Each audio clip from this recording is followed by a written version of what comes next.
विनाश काले विपरीत बुद्धि। कहते हैं कि जब विनाश का समय आता है तो सबसे पहले व्यक्ति की मति, उसका विवेक, उसका साथ छोड़ देता है। इतिहास भरा पड़ा है ऐसे पात्रों से।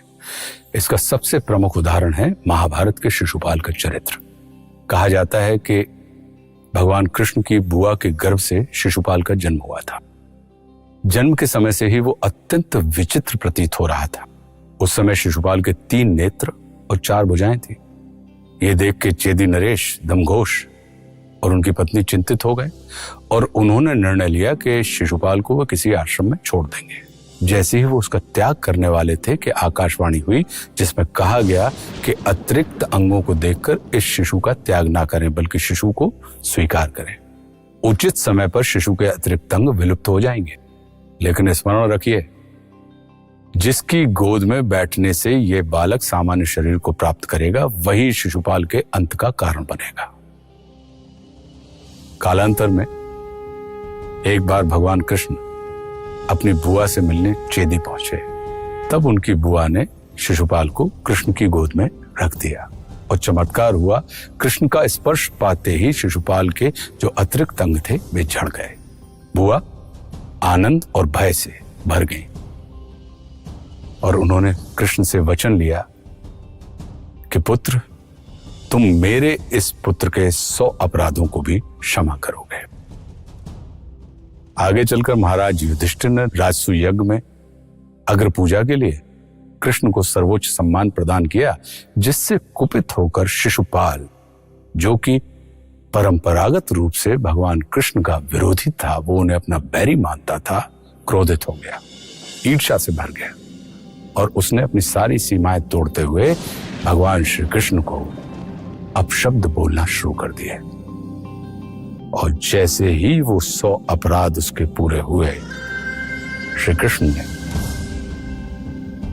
अपना सुदर्शन चक्र निकाला और शिशुपाल का वध कर दिया। इसी शिशुपाल वध के प्रसंग को श्री सतीश सृजन जी ने कविता में लिखा है, वो मैं आपके साथ साझा करने जा रहा हूं। वे कहते हैं, करके अधीन सारे राजा नृप चक्रवर्ती बन जाता है, आयोजन करता महायज्ञ जो राजसूय कहलाता है। थी बड़ी युधिष्ठिर की इच्छा राजसूय यज्ञ करवाने की, मंशा प्रचंड थी राजा में सम्राट अजय कहाने की। राजा ने ऋषि मुनियों द्वारा आयोजन भव्य कराया था, नाते रिश्ते सारे राजा सबको न्योता भिजवाया था। कोई रंग खोया हो बड़ नरेश, बिन माधव कोई वजूद नहीं, सारे विधान फलहीन सदा यदि मधुसूदन मौजूद नहीं। यही सोच युधिष्ठिर ने भेजा पहला न्योता गिरधारी को, अनुनय करके बुलवाया था, बैठाया पास मुरारी को। सब राजे आए सज धज कर, शिशुपाल को भी बुलवाया था। श्री कृष्ण का यूं सम्मान देख वो मन ही मन गुस्साया था। बचपन से बैर ठान रखा शिशुपाल ने श्री गोविंदा से, हरि से विरोध ना हितकारी, ये कौन कहे मतिमंदा से। जो रीत यज्ञ की अलवेली आरंभ वहां से होना था, पहली पूजा पूरे मन से सर्वोच्च देव को देना था। है कौन भला सर्वोच्च यहाँ, जिसे पहली पूजा दी जाए, सहदेव कृष्ण का नाम लिया, सारे के सारे हर्षाए। अनुमोदन भीष्म पितामह कर, प्रस्ताव सहज स्वीकार किया, सारे सहमत थे पर मन में, शिशुपाल ने है प्रतिकार किया। एक शब्द न बोला निज मुख से, लेकिन अंतर जल भुन बैठा, सबका मुखमंडल हर्षित था, शिशुपाल दिखा ऐठा ऐठा। किया सर्वसम्मति से आरंभ, कुंती सुत ने हरि की पूजा, मन ही मन थे प्रसन्न बहुत, माधव संग जग में ना दूजा। सारा ब्रह्मांड तरसता है, नारायण आज कृपाल हुए, कोई पुण्य विशेष मेरा जागा, ये सोच के सभी निहाल हुए।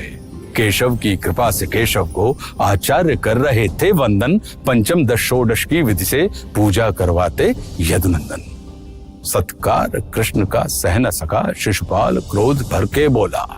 सत्कार कृष्ण का सह न सका, शिशुपाल क्रोध भर के बोला, तुम सब लोगों की मत मारी, गीदड़ को ना हर्षम तौला। बोला सहदेव तू बच्चा है, सर्वोच्च की तुझे नहीं पहचान। तूने अयोग्य को योग्य कहा, नहीं होगा पूरा अनुष्ठान। सब मिलकर पुनः विचार करो, खोजो कोई नर सम्मानी। महाराज युधिष्ठिर समझाओ, सहदेव बात ये बचकानी।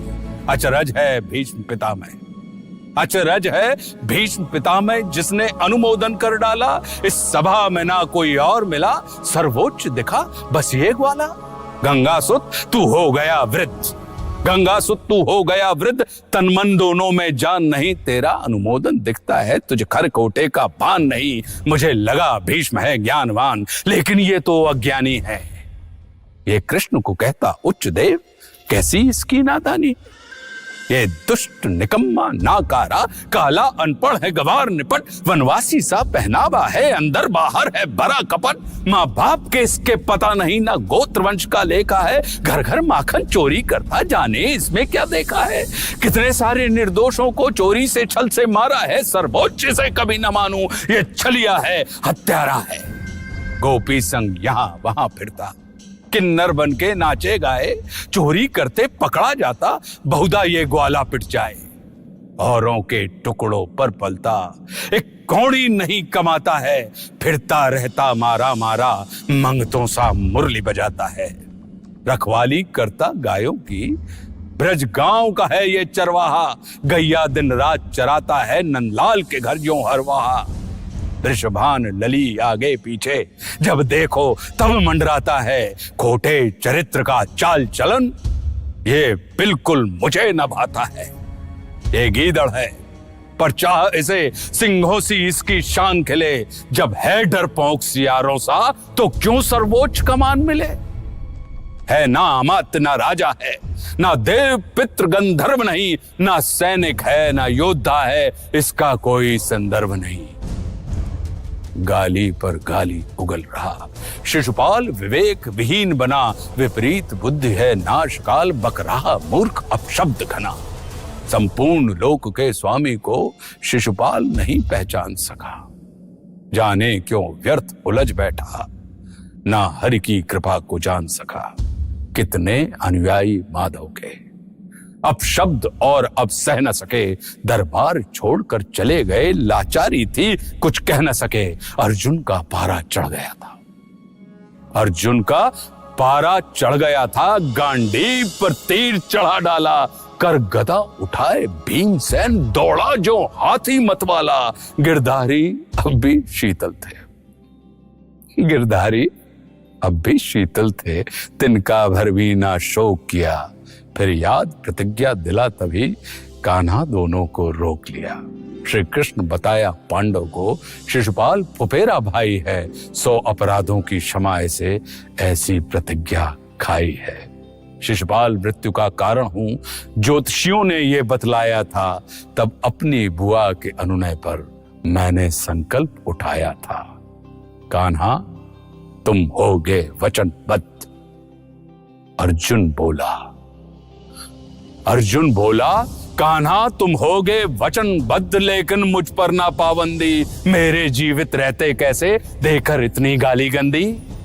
हे सखा मुझे तुम आज्ञा दो, हे सखा मुझे तुम आज्ञा दो। पौरुष अपना दिखलाता हूँ, एक सांस भी ना ले पाएगा यमलोक अभी पहुंचाता हूँ। बलशाली भीमसेन बोला, माधव आज्ञा की देरी है। शिशुपाल मिलेगा मिट्टी में, मेरी गदा की मार घनेरी है। तुम दोनों धैर्य धरो मन में, ये स्वयं कर्म फल पाएगा। इसका है अंत मेरे हाथों, नहीं कोई विधान बचाएगा। शिशुपाल अभी भी बोल रहा, शिशुपाल अभी भी बोल रहा। मुख से अपशब्द मुरारी को, 99 अपराध हुए पूरे, है शेष 100 गारी को। हरि सब पे रहते दयावान, कोई कितना हो अत्याचारी। यह सोच उसे किया सावधान, शिशुपाल न दे अगली गारी। था बुद्धिहीन न ध्यान दिया, 100वां अपशब्द भी कह डाला। फिर क्या था सौम्य गोविंदा का, एक रूप दिखा बहु विकराला। शिशुपाल, मृत्यु अब निश्चित थी, नहीं बन सकता अब कोई ढाल। अति क्रोध झलकता था मुख पर, लगता आ गए हैं महाकाल। श्री कृष्ण कुपित होकर बोले, मेरी बुआ के कारण शेष रहा, सो गाली माफी का प्रण था, लेकिन अब कुछ ना शेष रहा। प्रण हुआ पूर्ण मेरा तुझको, अब कोई बचा न पाएगा। तेरे अपराध न क्षमा योग, तत्काल तुम्हारा जाएगा। अगला अपशब्द निकलते ही तब चक्र सुदर्शन वार हुआ। था अंत लिखा हरि के हाथों से, शिशुपाल संहार हुआ। चेदी नरेश हरिद्रोही था, थी काल गति बन गया अधम। सौ गाली पूरी होते ही श्री कृष्ण किया शिशुपाल वधम। हरि को शिशुपाल न जान सका, दुर्भाग्य से अरिसम किया काम।